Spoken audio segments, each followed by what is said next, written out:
Are you selling a house? Here's the one word that can save you thousands. It's going to protect your sanity and prevent disaster.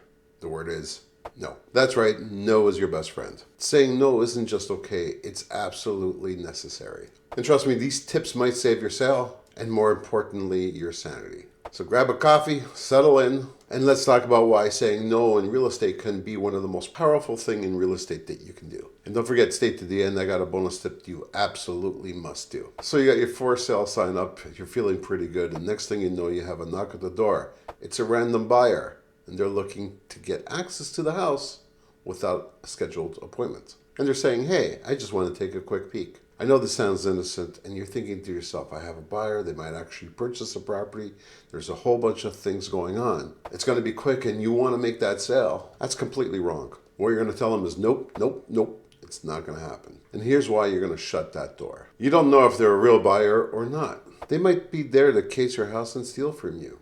You don't know who these people are. They might be gaining access to judge where your security system is, where the cameras are. They might be looking for other access points to your home. And honestly, you don't owe them or anybody else an unscheduled tour. Just say no. Have your agent handle these situations. Refer them to them.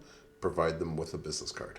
This is safer, smarter, and way less stressful. I'm not saying things are going to happen, but you never know. I've recently heard of this scam happening where they've toured the home and a few days later they were broken into. Is this a coincidence?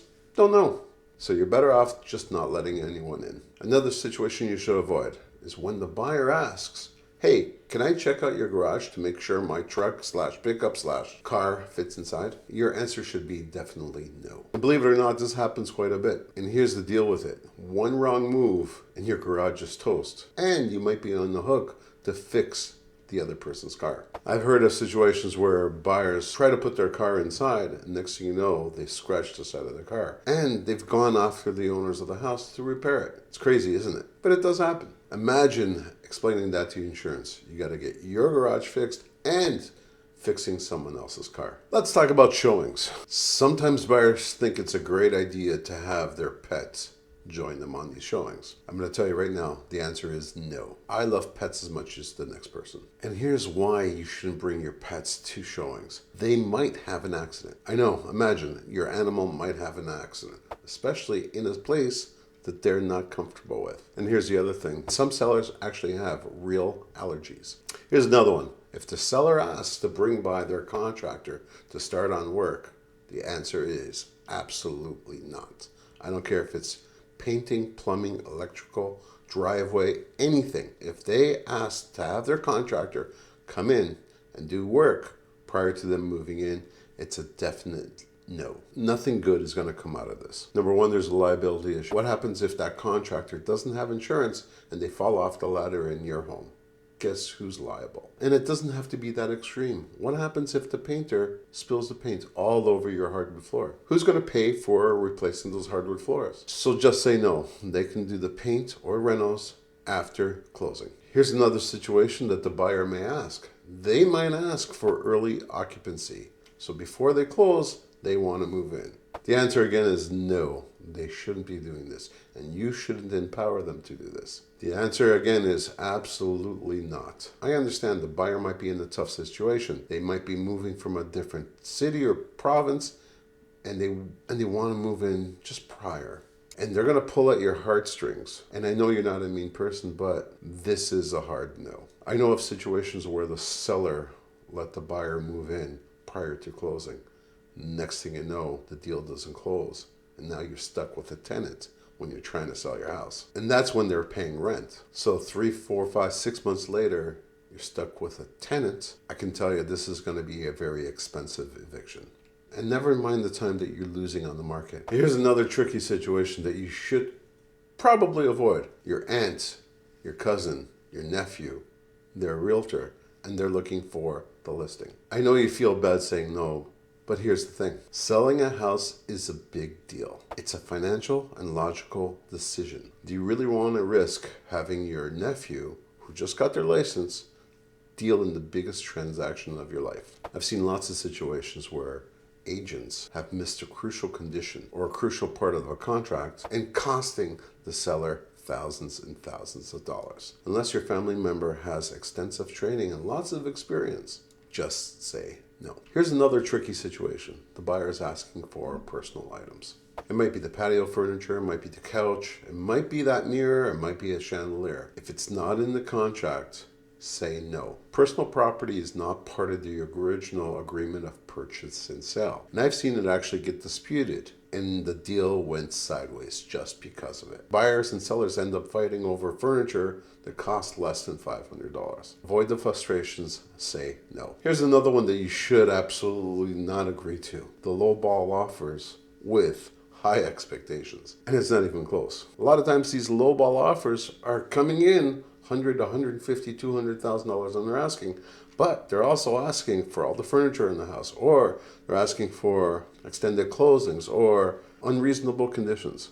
It's a hard no. But that being said, in today's market, you should be replying with a counter offer that's favorable to you. If your home is priced correctly, and if your house is priced correctly, meaning it's not overpriced and it looks great, you're going to get an offer. So say no to the lowball offers. And a lot of times the buyers are going to try to justify their pricing. It doesn't have the pool, it doesn't have the hardwood floors, it doesn't have the updated kitchen.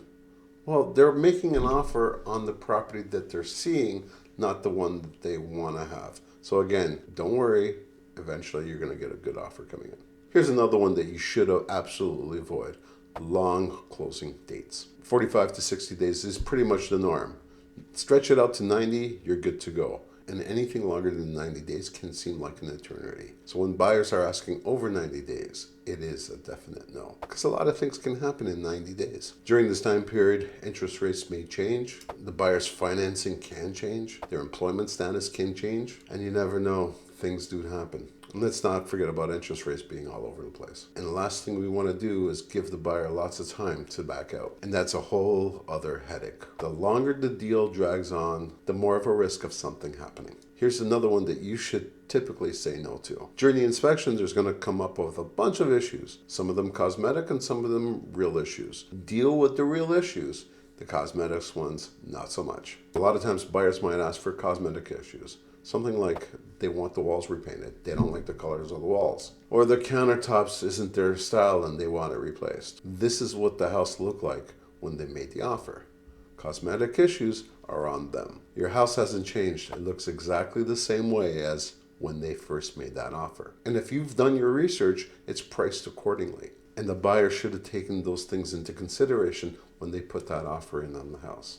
These requests aren't safety issues. They're not critical issues. They're cosmetic issues, and you should say no to these. As a seller, you should be concerned with safety and functionality, and not decorating to the buyer's needs and tastes. A lot of times when you see this happen, you just say no, and the buyers still move forward. Because they've already seen the property, they've fell in love with the property, they've put the offer in on the property. They just want to see how far they can push it. Next on my list of no's is where the buyers are asking for free upgrades. This includes asking for updates in kitchens, washrooms, air conditioning, heating systems, and roofing. If it's not on the inspection report that it needs attention, the buyer shouldn't be asking for it. Again, they've seen the house in the condition that it's in, and they made the offer based on the condition that it's in. They shouldn't be asking for these free upgrades. The seller isn't a free contractor. They're not there to remodel the home for the seller. I know where the buyers are going. They want this to happen so they can move right in and have everything complete. But you're not their contractor. The answer again is no. Here's another one you should really consider on saying no, is unreasonable conditions of sale. Typically, this happens when someone comes in with a full price offer or even an offer over asking. Very little conditions, except for one big one. It's the sale of their property. And when the property isn't on the MLS. So this is when the buyer has to sell their property in order to buy your house. And when this property isn't even on the market, it's going to take a long time to sell. So the answer is really no. You as a seller do not want to take an offer on a property where they have to sell their house and it's not even listed. So again, that's an absolute no. If the property isn't listed and it doesn't look like it's going to be listed anytime soon, it's a definite no. And this one's a really strange one, and you should definitely say no to this.